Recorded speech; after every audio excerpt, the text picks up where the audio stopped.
পশ্চিমবঙ্গের মুখ্যমন্ত্রী নিয়ে এসে শেখ হাসিনাকে এয়ারপোর্টে দিয়ে যাবে, দিয়ে রক্ষা করতে পারবে? এই বাংলাদেশে শেখ হাসিনাকে নিয়ে এসে এয়ারপোর্টে দিয়ে রেখে যাওয়ার শক্তি কারণ নাই। এখন শেখ হাসিনা বললেই সব মানুষ জয় বাংলা বলবে, এত সহজ?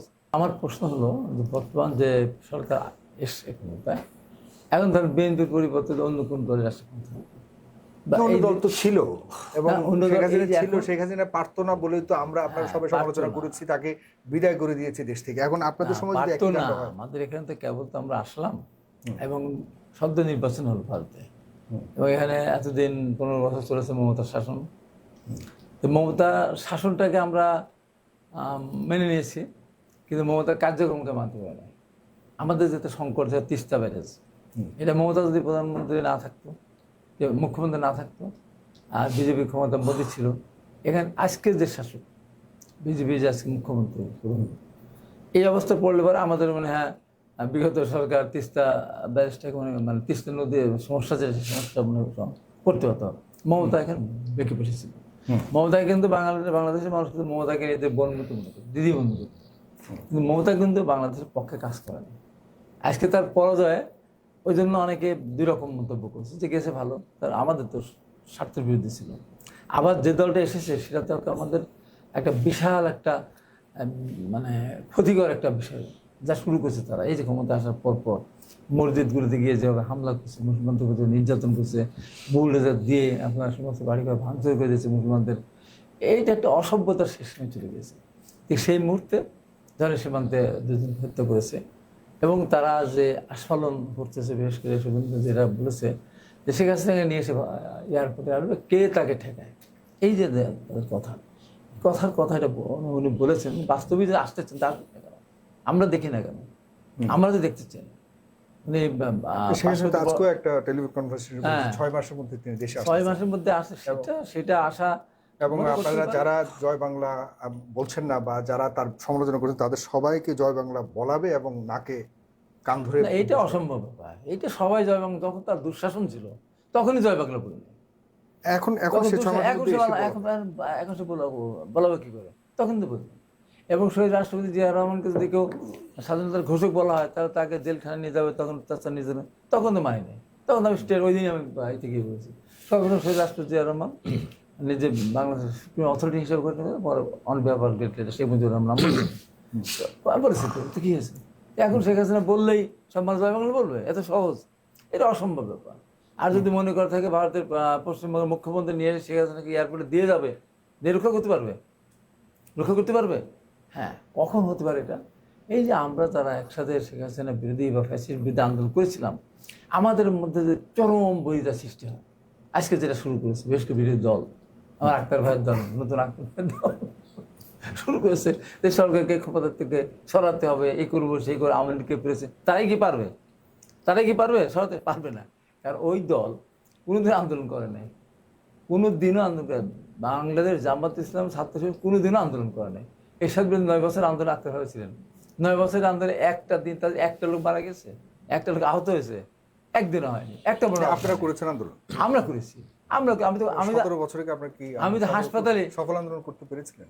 হ্যাঁ, আন্দোলন তো একদিন তো হয় না। বাংলাদেশ স্বাধীনতা একদিন হচ্ছে, 24 বছর পরে। আচ্ছা, সেটা আমরা একটা আলোচনা, যে কথা বলতে চাচ্ছি যে সেটা হলো এই যে এখন যেমন ধর এরকম যদি হয়, এনসিপি যদি আবার বাপের সে সন্তান বড় যদি হয়ে যায়, এই যে আমাদের টানা প্রবণে এবং এমন একটা বিভৎস অবস্থা সৃষ্টি, আমাদের ভিতরে ভয়ঙ্কর দ্বৈত সৃষ্টি হয়ে যায়, তখন সেখানে আসতে পারে। ওর আশা পশ্চিমবঙ্গের মুখ্যমন্ত্রী আনা লাগবে না, এমনিতেই আসে। দূরত্ব কি তৈরি হচ্ছে বলে মনে করছেন? না, দূরত্ব তো হচ্ছে, বিরোধী দল দূরত্ব সৃষ্টি করতেছি। বিরোধী দল করছে? হ্যাঁ, বিরোধী দল আমাদের পক্ষে তো আমরা কাছে নিতে চাচ্ছি বলেই তো তেল সংকটের সময় তখন বিরোধী দল প্রস্তাব দিল যে সংসদে কমিটি করতে হবে। বিরোধী রাজি হলো, ঠিক আছে। তারপরে কি হলো? অর্ধেক দিতে হবে, তাও রাজি হলো। কিন্তু বিরোধী দলের বড় একটা অভিযোগ রয়েছে যে আপনারা নিজেরাই একদম ইন্ডিয়ার করে গিয়ে বসে গেছেন। ইন্ডিয়াকে আমরা নিজেরাই, আমরা কিছু করি না তো। বাংলাদেশের শোন আক্তার ভাই কি হয়তো বলবেন, কথা হলো বিএনপি একমাত্র দল, বিএনপি ভারত আমাদের দেশে চোখে চোখ রেখে কথা বলেছে। ভারতের বিরুদ্ধে শুয়ে আছে জিয়া রহমান, ম্যাডাম খালেদা স্যার, ওই সময় দেখছেন না? ওই সময়ের কথা আমরা যদি না, এখনো বর্তমানে যেমন আপনি বলেছেন, তখন ডক্টর ইউনূস যখন মুখ্যমন্ত্রী হলেন, উনি ওখান থেকে প্যারিস থেকে কি বললেন, ভারত যদি বেশি আমাদের সাথে তাহলে তার 70 এমন একটা ধমক দিয়ে বলছিল না? এভাবে হ্যাঁ এভাবে বলেছিল আপনারা না? তারপর কোথায় গেল? তবে কোথায় গেল? আমরাও বলছেন আমরা আমাদের স্বার্থে, দেশের স্বার্থ এক চুল আমরা ছাড় দেবো না। ভারত হোক আর মহাভারত হোক, আমরা এটা ছাড় দেবো না। আমাদের দেশের মধ্যে এসে এখন শেখ হাসিনা আগে ছিল ভারতে, ৭৫ পরে যখন জার্মান থেকে ভারতে চলে আসলেন, তারপর তো ভারত থেকে আসলো না, বিশাল সম্পর্ক দেওয়া হল না। এখন কি তার সেই অবস্থান আছে? উনি এখানে বাংলাদেশ শত শত মানুষ হত্যা করেছে, হাজার হাজার মানুষ আহত করেছে। এই হতে দায় এই কে নেবে? এর দায়ভার কে নেবে? অবশ্যই তাকে নিতে হবে। তো তাকে নিয়ে এসে আমি ভারত বললেই আর চাপিয়ে দিলে হয়ে গেল? এত সচেতন না। হ্যাঁ হচ্ছে, যে আমরা ফিলিস্তিনে আপনারা একের পর হামলা করছে, প্রতিদিন কালকে 69 জনকে মেরেছে, নির্মম নির্যাতন করেছে। মার্কিন যুক্তরাষ্ট্র একবার একটা অসভ্য একটা সরকারকে সমর্থন দিচ্ছে, সেই সমর্থনটা এটা করতেছে। এখন যদি মনে করে যে ভারত বিশাল একটা দেশ, তাই বলে সে যদি এটা করে, এত সহজ তো না। ভারত ওই ফিলিস্তিন যেটা করতেছে, মার্কিন এত সহজ না বলছেন, এত সহজ না। কিন্তু বর্তমানে আপনাদের দলের পররাষ্ট্র নীতি নিয়ে অনেকেই প্রশ্ন তুলছেন, পররাষ্ট্র মন্ত্রীর ভূমিকা নিয়ে প্রশ্ন তুলছেন। এই বর্তমান সরকার জনাব তারেক রহমানের নেতৃত্বের সরকার পররাষ্ট্রনীতি যথেষ্ট দুর্বল বলে অনেকে মনে করছেন। বিশেষ করে আমেরিকার সাথে যে চুক্তি করা হয়েছে, সেই চুক্তি বাতিলের ক্ষেত্রে আপনার সরকারের পক্ষ থেকে বলা হয়েছে এটি এই মুহূর্তে বাতিল সম্ভব নয়, হয়তো বিরোধী চুক্তি হয়েছে। আসল জায়গায় আসছেন, এই জন্য আপনাকে 100বার ধন্যবাদ। আসলে এই যে চুক্তিটা কবে করলো? নির্বাচনের 3 দিন আগে, কিন্তু আপনারা নির্বাচনের 3 দিন আগে চুক্তিটা, এই চুক্তিটা করার খুব দরকার ছিল, খুব দরকার ছিল। বাংলাদেশটাকে চিরদিনের জন্য পঙ্গু বানিয়ে দেওয়ার একটা চুক্তি করে গেছে, তার স্বার্থে সেটা করে গেছে। এই ড্রাইভার তো বিন না। আর সবাই মিলে আমরা আস্তে আস্তে আমরা ক্ষমতায়, আমরা আস্তে এই যে আপনাদেরকে ক্ষমতা দিয়ে গেছে বলতেছে অনেকে। না, ইউনূস সাহেব আমাদের ক্ষমতা দেয়নি। আমরা ক্ষমতায়, আমরা 2024 সালে নির্বাচন হতো, তাহলে সেই নির্বাচনে বিএনপি 260 থেকে 65-70 সিট পেল। আওয়ামী লীগ নির্বাচন করলো, সেই সময় যে অবস্থা ছিল, যে কারণে আওয়ামী লীগ নির্বাচন দেয়নি। 2024 সালে একা একা নির্বাচন করেছে, আমাদেরকে যেতে দেয়নি, আমাদেরকে ক্ষমতা দেয়। বরঞ্চ জামাত ইসলামকে সুযোগ দিয়ে, ওই সময় অন্য সরকার আমলে জামাত ইসলামের সমস্ত নিয়োগ ভালোভাবে বিশ্ববিদ্যালয়ের ভাইস চ্যান্সেলর থেকে শুরু করে সব কিছু তারা নিয়োগ করেছে, ডিআইজি থেকে শুরু করে থেকে শুরু করে সব তো তারা। ইউনূস সাহেব বিএনপি ক্ষমতা দিতে, বরঞ্চ তারা জামাতকে, এনসিপি তো নিজের সংগঠনের তারা সমস্ত সুযোগ দিয়েছিল বলেই আর বিএনপির বেঈমান বিশ্বাসঘাত মির্জাফররা যদি বিশ্বাসঘাতকতা না করতো, বিএনপি ভোট না করতো, যদি দাঁড়িয়ে ভোট না দিত, আর আওয়ামী লীগের লোকেরা যদি জামাত ইসলাম ভোট না দিত, তাহলে বিএনপিতে 265 থেকে 70 সিট পায়। আমার আজকে শুনানি ছিল, আমার আসলে পেতাম, আমরা 3 আসনে পেতাম। আমি একটা জিনিস বুঝতে চাই, আপনি কথাটা বলেছেন যে আওয়ামী লীগ জামাত ইসলামকে ভোট দিয়েছে, কিন্তু আওয়ামী লীগ তো জামাত ইসলামকে এবং বিএনপি আওয়ামী লীগের এখন প্রধান টার্গেট, আগেও যেমনটি ছিল এখনো কিন্তু সেই জামাত ইসলামের তো প্রধান টার্গেট তাদের। জামাত ইসলাম ভোট আসে কই থেকে? কিন্তু আপনি কেন মনে করছেন যে জামাত ইসলাম? আমি নিজে আমি দেখছি, আমার কোনো ইলেকশন করে আসলাম না। এটার কারণ কি? কারণ যারা বিএনপিকে অ্যাবসলিউট দিতে চায় না। যদি আওয়ামী লীগ জামাতকে ভোট দেওয়া, কয়টা আসন পেত? আর বিএনপির বিদ্রোহী যদি বিদ্রোহী এবং বিদ্রোহী না হয়ে যারা জাহাজের বিপক্ষে ভোট দিয়ে না দিত, যাওয়ার সিটটা 20টা কম আসন পেত। কেন পাবে তারা? তারা স্বাধীনতা যুদ্ধের বিরোধী করেছে, তাদের একটা অবদান দেখান তো বাংলাদেশে, একটা অবদান, কথা বলতে একটা কাজ তারা করেছে। 9 বছর এরশাদ বিরুদ্ধে আন্দোলনে একটা লোক তাদের মারা যায়নি। এই যে 13 সালের পর থেকে এই যে বিদ্যুতের দাম বৃদ্ধি, গ্যাসের দাম বৃদ্ধি, লোডশেডিং, একটা দিন একটা লোক তাদের মারা গেছে। বলুন তো, 13 সালে তাদের নেতাদের জেল ফাঁসি দেওয়ার কারণে যুদ্ধ অপরাধ দায়, তখন তারা আন্দোলন করে। তারপর আন্দোলন করলো কবে? আমাদের যে কত ছেলে এই সমস্ত দাবি আদায় করতে, মুন্সিগঞ্জ, নারায়ণগঞ্জ, বিভিন্ন জায়গায় আমি নিজে তো কথা বলা হচ্ছে, আমি নিজে তো কথা বলা হতেছি। পাবনাতে আমি হয়তো পাবনা জেলের উত্তর মধ্যে পিটালো আমাকে, আমাকে যে এমন কেন, আমি মিরপুরে গেলাম, ওখানে আমার আক্রমণ করলো, কতবার আমাকে জেলে যেতে হয়েছে। এই যে অবস্থা, তারা জেলে গেছে কখন? তাদের গুপ্ত বৈঠকের সময় তাদেরকে ধরে নিয়ে গেছে।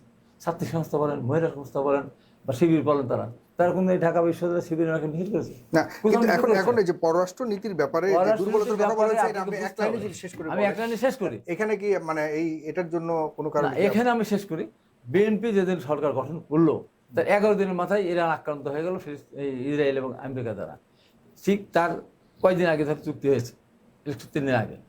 এখন এখান থেকে একটা সরকারকে আগে নিজে একটা গোছগাছা তো করতে হবে, এবং সেটা একা না, এই সবার সমস্যা। তো এইটা সমস্যার সমাধান করতে হলে সব দল, বিরোধী দল, সরকারি দল ঐক্যবদ্ধভাবেই করতে হবে, জনগণকে সাথে নিয়েই করতে হবে, তাছাড়া সম্ভব না।